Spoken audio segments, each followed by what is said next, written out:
Isang mapagpalang umaga, tanghali, gabi sa ating mga ka-DDS. Kung bago ka sa ating channel, mag-subscribe ka na para hindi ka mahuli sa mga maiinit at mga isyong kinaharap ng ating mahal bansang Pilipinas. Panoorin natin mga ka-DDS ang pinakabagong ulat sa bayan ni Pangulong Duterte at ang mga maiinit at malulutong na banat nito, mga bara nito kay numero 1 reklamador sa bansang Pilipinas, VP Leni Robredo at ang pambansang chismoso, Senator Panfilo Lacson. Tunghayan natin mga ka-DDS. Alam ko ang sagot. Pero tatanungin lang kita nito. Kaya ikaw yung press secretary. Ikaw yung sasagot. Pero kung masagot natin ngayon, anong masabi mo sa statement ni Robredo pati ni Lacson regarding itong BFA na sinabi ko, if they want the BFA to continue, they pay. Itong dalawa, in short, si Robredo said that I was extorting money from, it's like extorting money from a friendly country. And so with Lacson, sinabi niya na ganito. But I think that yung tawag nito, hindi ko kasi alam. Yung text nito, ano ba tawag ng isa? Yung mag-issue ka ng statement dyan. Wala akong alam yan kasi na marunong. Na it was deleted. Anong masasabi mo sa ano? Well, Mayor, sinagot ko po sila kanina sa aking press briefing. Ang sinabi ko sa larangan ng international law, meron po tayong prinsipyo na a state can incur state responsibility kapag pinayagan niyang gamitin yung teritoryo niya sa isang pamamaraan na makakasira sa ibang estado. Sa ngayon po, in-explain ko ang pulisiya natin, independent foreign policy, lahat kaibigan, wala tayong kalaban.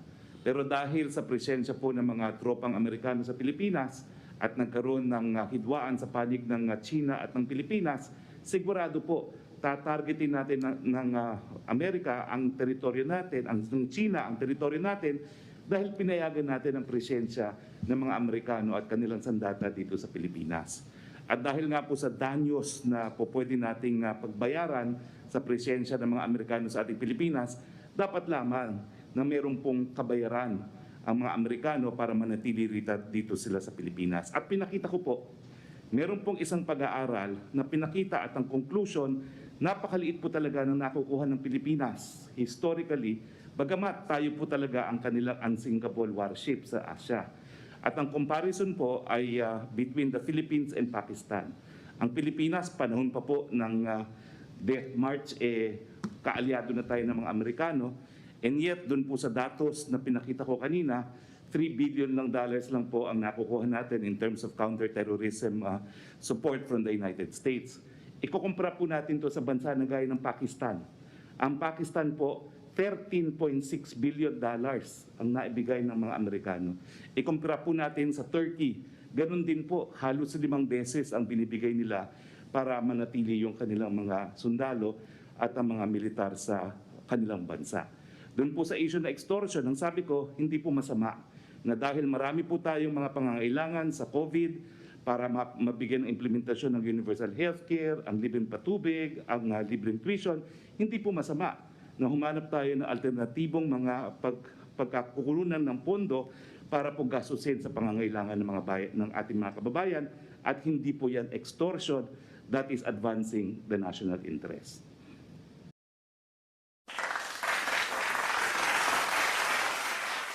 Palakpakan natin si Spokes Harry Roque. Napakagandang paliwanag noon mga kababayan, no?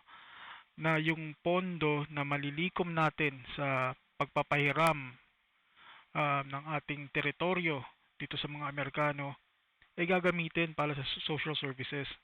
Kung ako nga lang ang gusto ko gamitin to pambili ng mga gamit pampuksa ng mga hayop at demonyong NPA, no?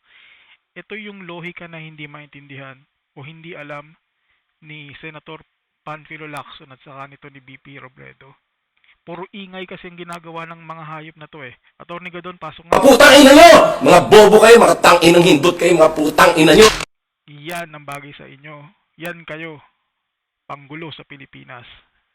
Pagpatuloy natin. To add to your statement, actually, ito naman si Robredo, abogado. I can't forgive Lacson because he is not. Ayan, Robredo, abogado ka ha? They should look at the Constitution. The Constitution of the Philippines provides that the foreign relations or foreign policy is vested in the President alone.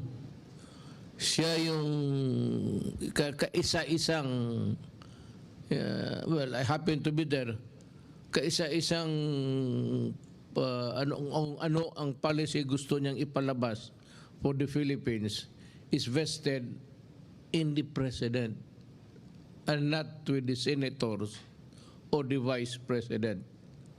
So, Malinaw, Senator Pampilo Lacson, BP Leni, ang Pangulo ho ng Pilipinas, ang Chief Architect ng Foreign Relation of Foreign Policy. Hindi kayo, mga Mga putang ina nyo! Mga bobo kayo, mga tang-inang hindot kayo, mga putang ina nyo! pagpatuloy natin. at least yung sabi nila na extortion, well, I can't forgive Robredo. Every time she opens her mouth, talagang when she forgets that she's a lawyer, and being a lawyer, she should know that the Constitution says that I mean, that is my function. It is not their function. At kung anong gusto kong sabihin para sa aking bayan, may purpose yan. Hindi kasi nila alam. Na alam ko noon na meron tayong binili na armas sa Amerika, it took them years to deliver. Practically using the money. Nakakaya kayo, Robredo, Lacson, pinangaralan kayo sa harap ng napakaraming mga Pilipino. Bago nga kayo magkomento, bago kayo mag-post sa social media, pwede ba marami naman kayong mga staff dyan? Pagalawin nyo, pag-researchin nyo muna. Grabing mga kabubuhan yan. Bago kayo kasi bumanat, isipin nyo muna yung logica behind dun sa desisyon. Hindi yung lahat kinokontra nyo. Our money for so many years, then delivering the bago lang itong mga armas na dumadating. And second, itong Congress ng United States, magbili tayo ng helicopter, they denied because they say that we cannot use it against, well anyway, ayaw nila tayong pabigyan. Yan ang hindi alam kasi ng itong, I don't know, I don't if it's a pretended ignorance kay Lacson, but itong kay Robredo,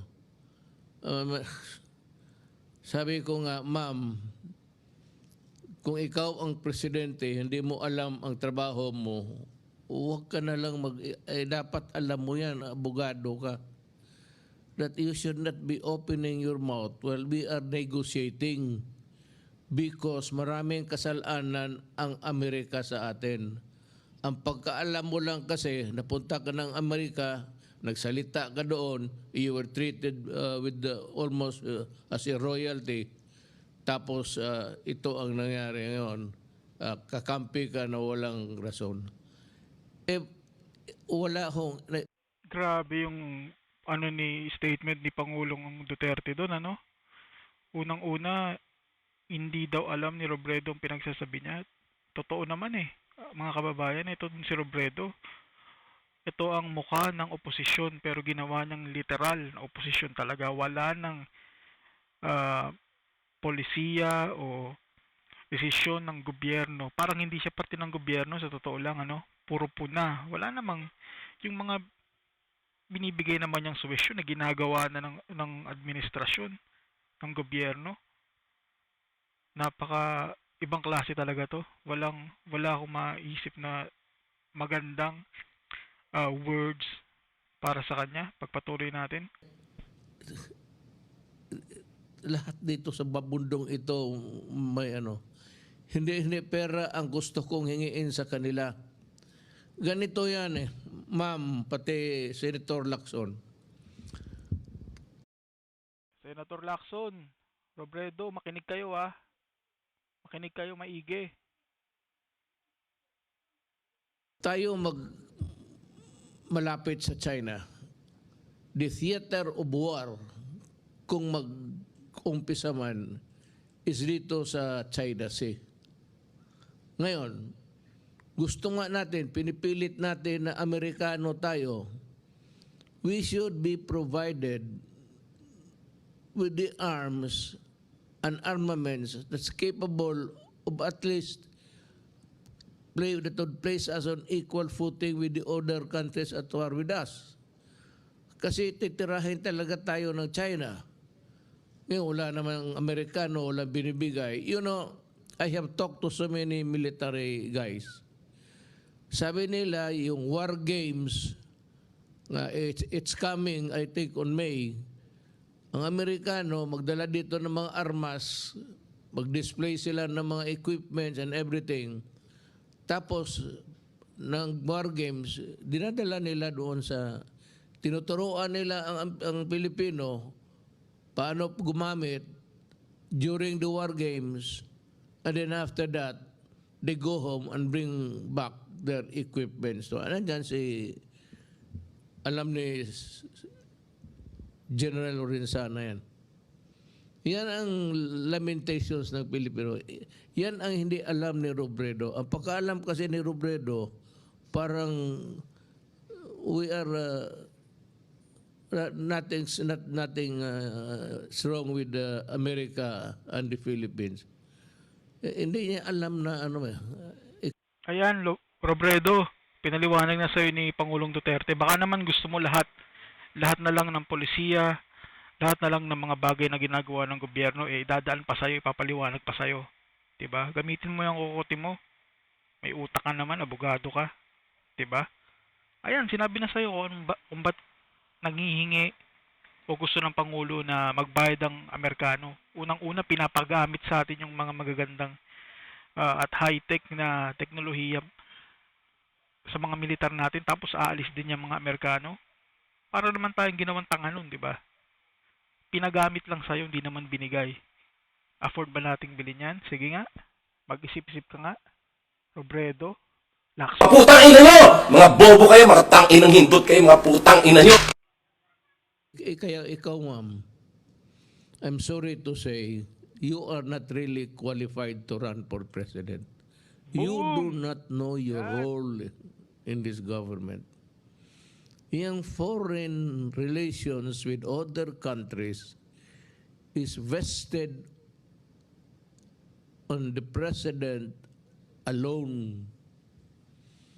Kaya hindi mo alam kung mapangyayari nung una, antecedent or precedent na may ginagawa itong mga Amerikano, parang ano tingin natin, outpost eh. Ma'am, alam mo ba ma'am, as a president, do you know that there are so many depots, depot, the OBS depots. Maraming mga armas dito na nakalagay sa Pilipinas ang Amerika. And do you know that they are slowly converting Subic into an American base? Yan ang hindi mo alam at hindi, wala ka sigurong alam. Kaya huwag kang mag-alam, huwag kang magsalita. These are the things that are known to us because I have the reports and I have also the assessments given to me by the Armed Forces of the Philippines. At sinasabi nila kung ano talaga, what's the deal? Anong binigay ng Amerikano? Gawain lang tayong outpost, tapos mag-pro-American ka. Ang gusto nila, Robredo, sa ni Senator Lacson, libre ho. Mahal na Pangulo, libre. Paggamit natin yan ng libre. Lohi ka ng mga tanga. 'Di ba? Yan ang gusto nila. Huwag tayong manghingi ng karampatang bayad sa paggamit ng ating teritoryo. Gusto nila yata libre. Yan yata ang gusto nila, mahal na Pangulo. Pambihirang pag-iisip yan. Tok, ang unang siguro tanungin kita kung magsagot ka ngayon. Ang unang matamaan kung magkagera ang Amerikano pati Philippines. Alam mo? Kung hindi mo alam, sabihin ko sa iyo, the meltdown will start in Palawan. It's the province that's facing the Spratly and everything there. Kaya hindi mo lang alam, in a worst case scenario, kung may isang gago dyan na magpaputok ng isang rocket, gulo na yan. And the Philippines invariably would be drawn into the vortex of a conflict that is called war. Ngayon, ang mga stations ng Amerikano, tinanggal nga natin yung basis agreement. I would like to read sa necrological services ni Siga. A statement niya why he voted to oust America from the bases. Dapat ito, Bicolano yon si Siga eh.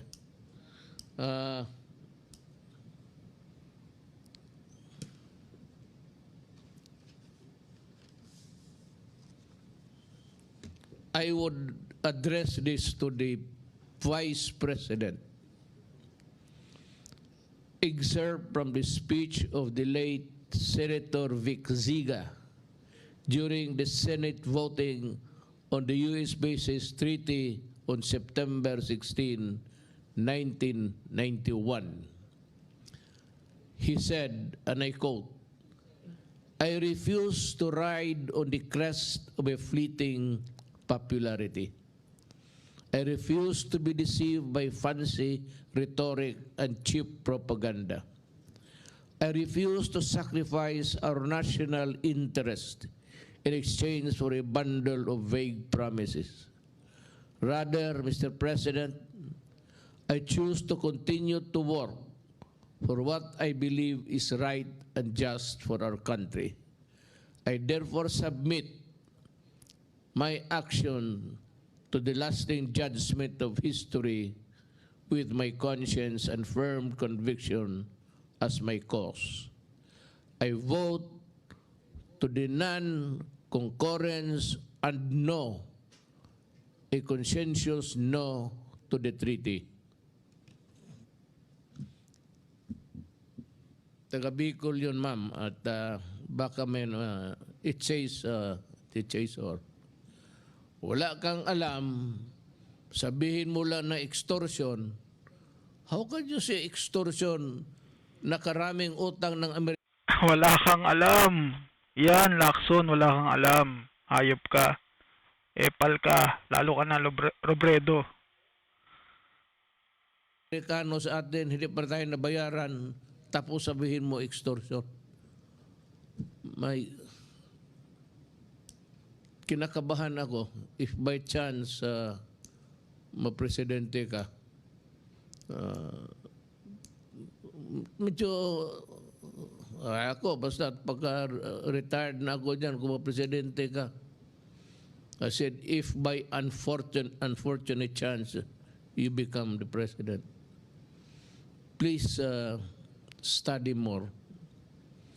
I think that you need a refresher course sa law. Alam nyo, simulang lulubog ang Pilipinas pag itong si Robredo ang naging Pangulo. Sana ho hindi siya maging Pangulo talaga. Kasi kawawa ang mga maghihirap. Lalong maghihirap. Biruin mo yung lohika niya. Puna. Hindi niya inisip na ito pala yung reason behind kung bakit gusto ng Pangulo natin na magbayad itong mga Amerikano sa paggamit ng ating teritoryo. Ang gusto niya libre, malamang. Extortionist daw eh. 'Di ba? Nakakaawa tayo kung siya magiging Pangulo ng Pilipinas. That is my advice to you. You do not use this word, mga extortion. When we say you pay, dapat talaga magbayad. Ang tingin mo sa ano ito? Tingin mo sa Pilipinas, koloni ng Amerika? Basta libre na lang lahat. Tayo kumain, bayad tayo. And we are at the mercy of the Americans, whatever they say. That visiting forces agreement may or may not continue depending on how the Americans will behave towards us. Hindi sabihin na pag sinabi nila, sige, yun na kaagad. I think you should, if I were you, kung hindi ka manalo, you migrate to America and become an American citizen. And you can freely use the word extortion. How can that be extortion when you ask for a payment? Extortion. Maningil ka para sa bayan mo, extortion. The statement of Senator Siga during at that time,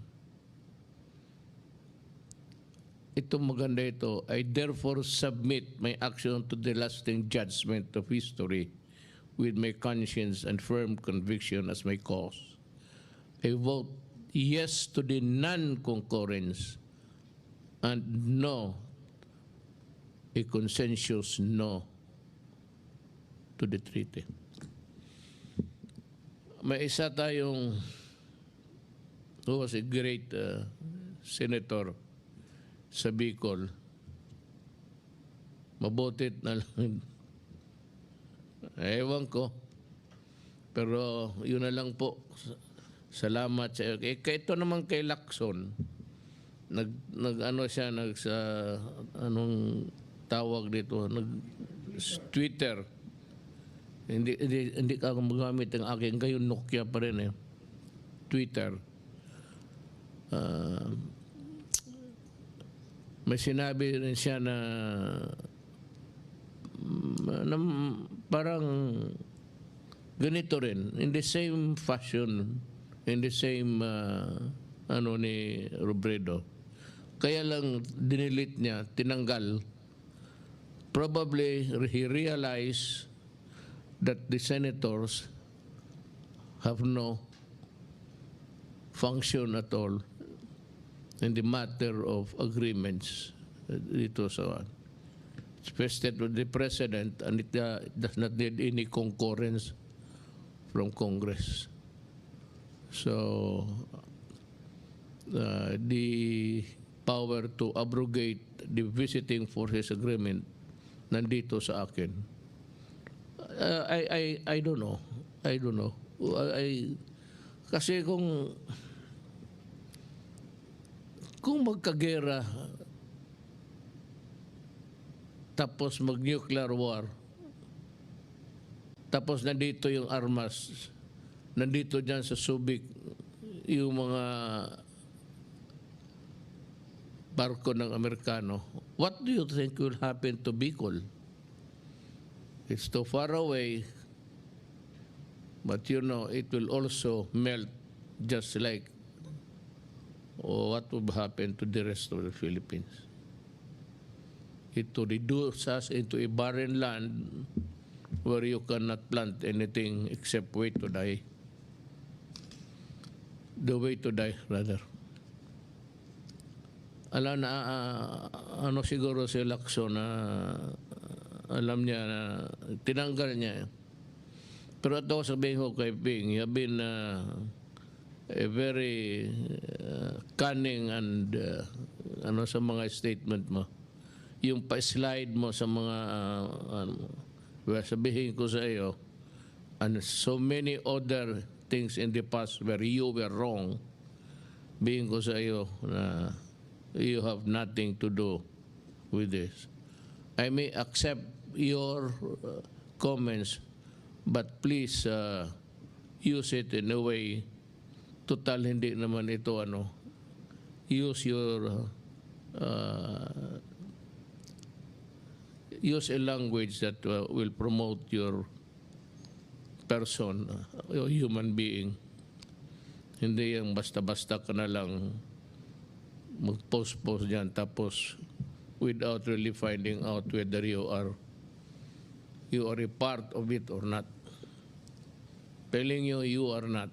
So next time, consult a lawyer in your office. And to the Filipino people, maraming salamat po. Ayun, napakainit ng mga bara ni Pangulong Duterte. Kung umabot ka sa parte ng video na ito, maraming salamat. Mag-subscribe ka para hindi ka mahuli sa mga ganitong content. Maraming salamat. Mabuhay. Mabuhay tayong lahat.